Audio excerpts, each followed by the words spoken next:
Welcome to the Power of Honoring Your Soul's Gifts.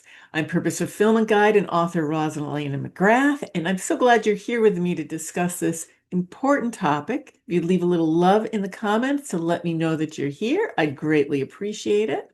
And so, getting right down to this topic, what does it mean to honor your soul's gifts? What does that mean to you? Love for you to share that. First off, I would say it's got to include recognizing them.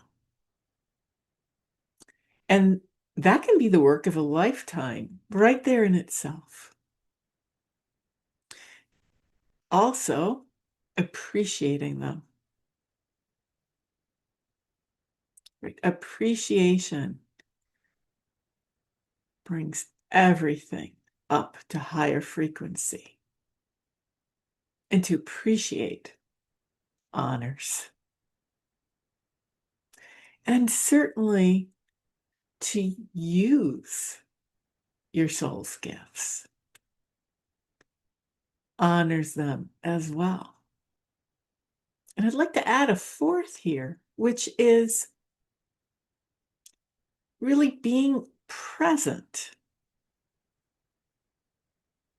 Because your presence does carry your soul energy and not just physically present, right? You've probably been around people at times who were physically present, but not really there mentally, emotionally, and certainly not spiritually.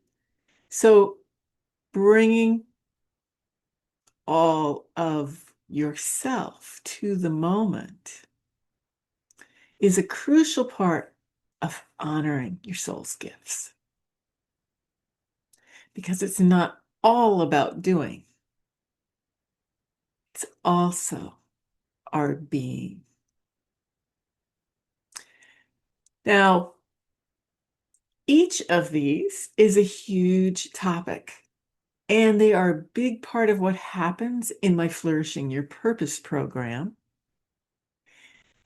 But now let's consider what might that look like for you in your life if you were going to a new level of honoring your soul's gifts. So I invite you to just close your eyes, take a few moments, and just imagine or allow whatever comes to you. Might be things you've considered before, even might be unexpected things that float in. Just notice, just observe. Now, I invite you to imagine what might it look like globally if the majority of humans, if each of us was honoring our soul's gifts.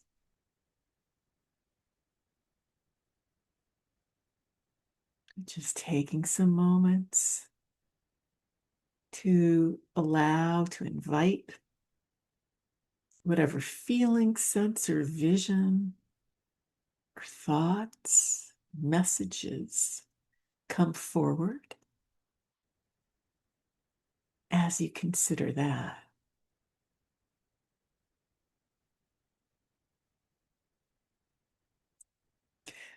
So, how does honoring your soul's gifts benefit you? What might that look like in your life? What kind of benefits have you experienced so far? What kind of benefits do you envision as you continue to expand upon that in your future? You can jot that down. I'd love for you to share in the comments about that.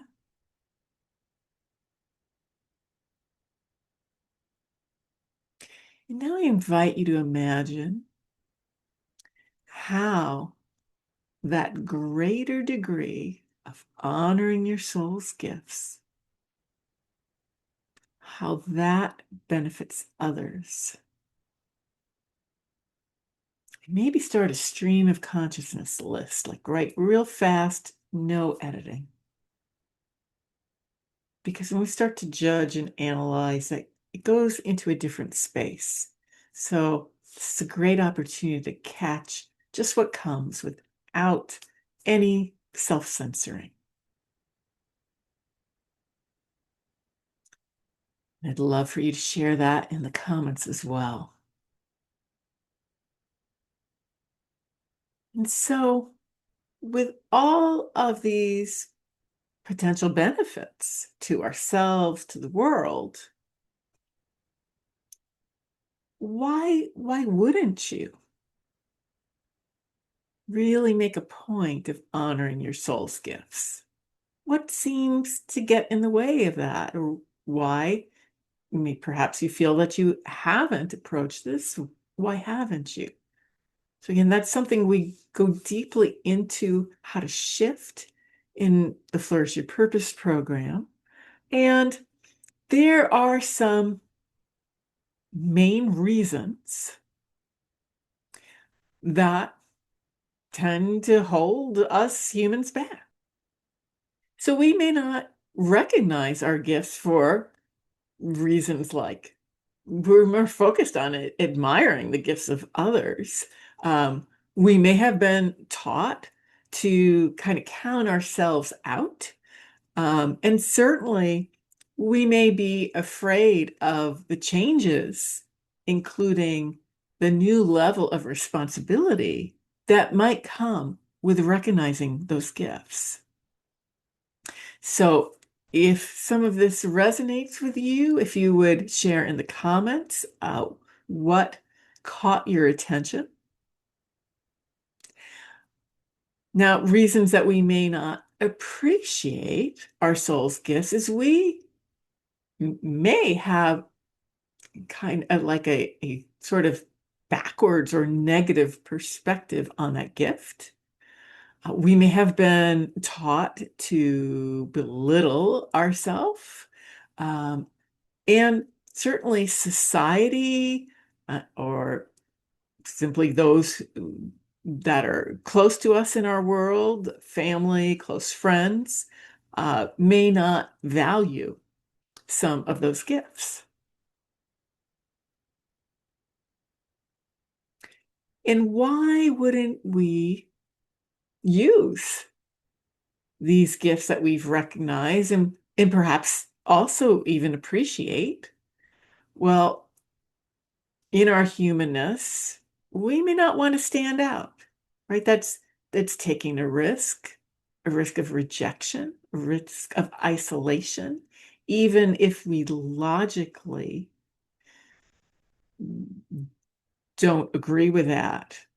There certainly can be that very human part of us that has experienced that our ancestors perhaps have experienced that, and we're carrying that in our cellular memory. Certainly, right, you can be afraid that you'll fail. You can also be afraid that you'll succeed. And the changes that might make in your life, in your lifestyle, in your relationships, uh, even simply that sense of the unknown, right? Because there is that tendency, very natural or at least common tendency to fear the unknown. And why might we not be fully present, fully focused on what is occurring in the moment in our world or in ourselves even? And certainly old traumas running in the background hold us back from being fully present, as well as unresolved situations in our life. It's like, again, it's like you might consider it like an incompatible program running in the background, draining some of the focus and attention. Certainly, any kind of fear holds us back from our full presence. So, as that fear is uh, activated, right, it takes us out of the moment. Whether that could be a sense of worry about the past, about the future, some kind of anxiety. We have umpteen particular forms that fear can take. So, I invite you to consider what is one baby step that you're willing to take today to honor, to move forward with honoring your soul's gifts. One new step. And remember, if that feels overwhelming, chunk that down and look at what that first baby step is. And do not judge it as too small, not enough, right? Because it's those series of baby steps and that encouragement that we give ourselves, that we allow ourselves, that all together become the huge leaps, become that catalyst to really flourish at fully presencing our soul's gifts, honoring them, honoring ourselves, living our purpose for being here on this amazing planet at this fascinating time.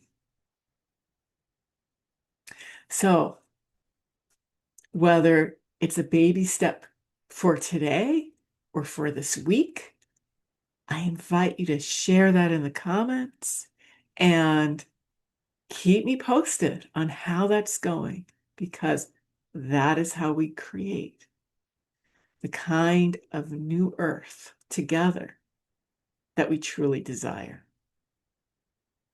So I want to thank you so much for being here and for being you. And if you would like to dig deeper into where you are at in honoring your soul's gifts and flourishing your soul's purpose, uh, use the link in the comments. You're welcome to schedule a free soul purpose consultation with me. That is truly no obligation.